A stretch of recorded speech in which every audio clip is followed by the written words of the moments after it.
Alright, this is going to be our next notes. We've already been talking about the age of discovery or the age of exploration, and in that we had the Chinese, the Vikings, and the Europeans. The Chinese kind of started it, were really prominent. They had a large navy. We kind of talked about that, and we looked at a video. And the Vikings as well, more small scale. They really invaded Europe and were able to get into North America. But the one foundation, or the countries that probably had the most impact were the European countries. And this slave trade was started as a result of the spice trade. And I'm going to show you a map here in a minute. So spice trade. The spice trade led to this transatlantic slave trade. And if I show you a picture here. Wrong one. Here's this, maybe not. Let's try to open the link again here. I thought I had it open. Okay, let me move this page here. Okay, so this is your transatlantic slave trade. And if you remember, we had Europe, and here's Africa, and they were trying to form, before the slave trade, they were trying to go around Africa to form a new trade route with Asia, because of the spice trade was blocked by the countries to the east of Europe. And as they did that, as they were going past Africa, they would get gold and other resources, but those things dried up eventually. And they exchanged the trading of gold, for other things, for slaves. And then that started this transatlantic slave trade. And the transatlantic's the Atlantic Ocean, and they're taking the slaves from Africa over the Atlantic to North America, the West Indies here. So that's kind of the slave trade. So Europe to Africa to the Americas. And you'll see here it forms a triangle, kind of like a little bit longer triangle, like this. And if we go back to this picture, where is it? Where'd it go? Okay. No, did I close it again? Yes, I did. I'm sure it'll open here pretty quick. Okay. So I'm going to erase this real quick. So this is the triangle. This way, and this way. So that's the triangle. If I did it in orange, did a little bit bigger, even bigger. So this to this to this, and then you had a little this and two. Okay, but this is really the triangle right here.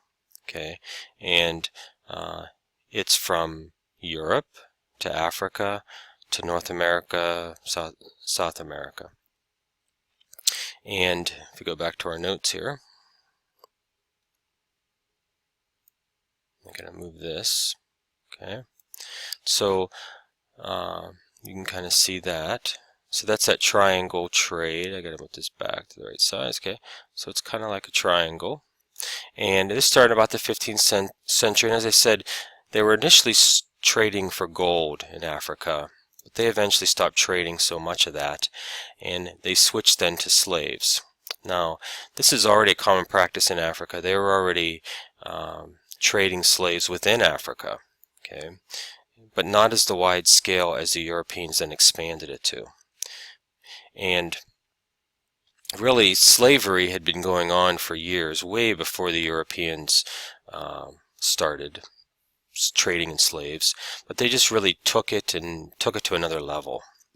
And they expanded it. You've probably heard of the Romans and many other civilizations, over the time that man's been on Earth. They have enslaved people. And you can read different books. The Bible talks about slavery and so on. The Romans just took it to another level, or the Europeans just took it to another level. And the reason that happened is the needed laborers for expansion. Now if we look back at our map here, so hopefully it's still up there. Yeah, it is. Wait. Okay, I left it up there. Let's see. Give me just a second. Oh, I keep closing it. So if we go back to our map, Europe at this time had really expanded the population. So the things that agriculturally in Europe weren't as prevalent, and as people grew, they needed more resources, and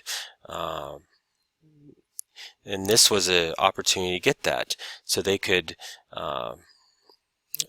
obtain slaves in Africa and then send them to these new colonies that they had formed, and they can then do the agricultural part of it, send these goods back to Great Britain, and it developed this triangle of trade. Europeans were getting the goods they needed. Some of the goods that the Europeans were producing were going back to some of these places, such as Africa and the West Indies and the US, but the main goods that were going to these North America, South America were slaves. And then people were using those slaves to complete to do the labor, the intense labor that was needed to manufacture these goods, and then send those goods back to Great Britain. But in the end of this triangle of trade, some people, not a lot, some people were making a lot of money, okay, at the expense of, taking people's rights away. So if we go back to the notes, let's move this back. Okay. So they needed these laborers for expansion, and I'm sure you've heard about the plantations in North America or the U.S., but they also did, sugar plantations in the West Indies, in Brazil, and these were very labor intensive. What's interesting about the slaves, so this expanded this, only 5% of all the slaves went to the U.S. The other 95% to Brazil, we'll just put a B, and the West Indies, where they were producing sugar cane for the most part. And so it's interesting because although only 5% went to the U.S. and the larger percent, the 95, went to these other places, the population really for slaves only increased in the U.S.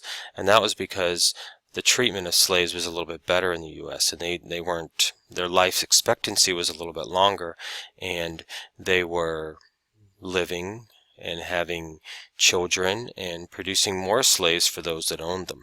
So their population actually expanded in the U.S., but in these other countries where the conditions were much worse, they didn't survive. So they didn't reproduce, and the population of slaves within this country did not increase at all. So if we continue, I'm going to erase this. So it formed this triangular trade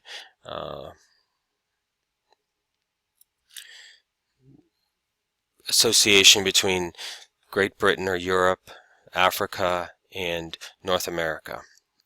And they sent manufactured goods to Africa, like I said, cloth, guns, beads, lots of different things. Probably a lot of things, other than the guns. Maybe the cloth was good for them, but a lot of things that we really didn't need. Okay, and if you look at many of these things, if we went back to that map, you'd see tobacco and rum. Like, these are things that they really didn't need. Like if they never drank rum and they never smoked tobacco or chewed it, they would probably be better off. And at the expense of, slavery, they produced these, but in the end they were just vices. They didn't really need them. And but the trade was goods to Africa, slaves to the Americas, and they called that the Middle Passage, really difficult journey, and then goods from the Americas, sugar, rum, and tobacco. And look at all these. We don't really need this kind of sugar. We don't need rum, and we don't need tobacco, really. And so we look at this link here, slaves to the Americas. And come on, where are you? Maybe the link's the same. Okay, I guess that's fine. We can just see these slaves right here going to the West Indies and so on. That's mainly what's going there. Okay, and you can see Spain's also getting fish and rice, molasses and sugar. Maybe the fish is good, maybe the rice is something they need. Much of the stuff that they're receiving, and much of the stuff that the Africans were receiving, they really didn't need, which is kind of a sad statement on the whole thing, actually, when you think about it. But that's kind of the triangular trade, or the transatlantic slave trade. And it went on for years and really became established. But fortunately, it was abolished. And the two reasons, really, probably, that really led to it was the idea of the foundation of our country, the United States, is on freedom. And it was hard to reconcile the idea that our country was formed on, or founded on, the idea of individual freedom, and then we were bringing in slaves and taking their rights away. And sometimes men do bad things. Not sometimes, a lot of times men do bad things. But many of those times, they get convicted. They realize they're doing the wrong thing, and they stop. Sometimes it may take a long time, and but many times they do correct their mistakes. And here, that's what happened. People begin to realize we're a country founded on freedom. We shouldn't be enslaving people, even if it does help us make money, even if it does enrich us and get us the goods we need. But also, with the abolitionist slavery, was the Christian roots of our country. Many of the people that came initially to our country, the Puritans, Pilgrims, many of the different people that came here came for religious freedom, to practice their religion without being persecuted. And some people might argue that slavery is actually encouraged in the Bible. I'm not sure if that's true or not, but really the Christian community in our country is really what started to push this idea of freedom, and that we were doing the wrong thing. There was a book called Uncle Tom's Cabin. I'm not sure if you've heard of it.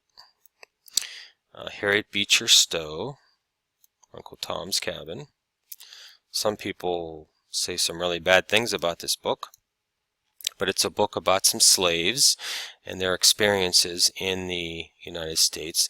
And this book really convicted a lot of people. It was really pushed. A lot of people read it, and it's really kind of a spiritual book. But it really opened people's eyes to the plight of slavery and really what's going on. Because you have the 13 colonies originally, and as it slowly expanded, not all the people that lived there had experience of slavery. They didn't see it firsthand.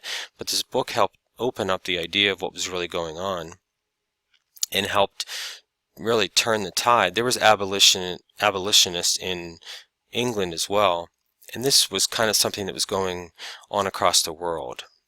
But in the Americas, in the United States especially, Uncle Tom's Cabin, Harriet Beecher Stowe writing that, really got this moving in the right direction. And eventually Abraham Lincoln, Emancipation Proclamation, Civil War, led to the freeing of the slaves, and all of that starting though through this trade. So let me erase these. You can always rewind it if you want to come back. But that's kind of the transatlantic slave trade. So many times as we do things in the idea of progress, bad things happen, and this slave trade is one of them. And eventually it was corrected, and we're still correcting some of the mistakes we made, in the United States due to that slavery.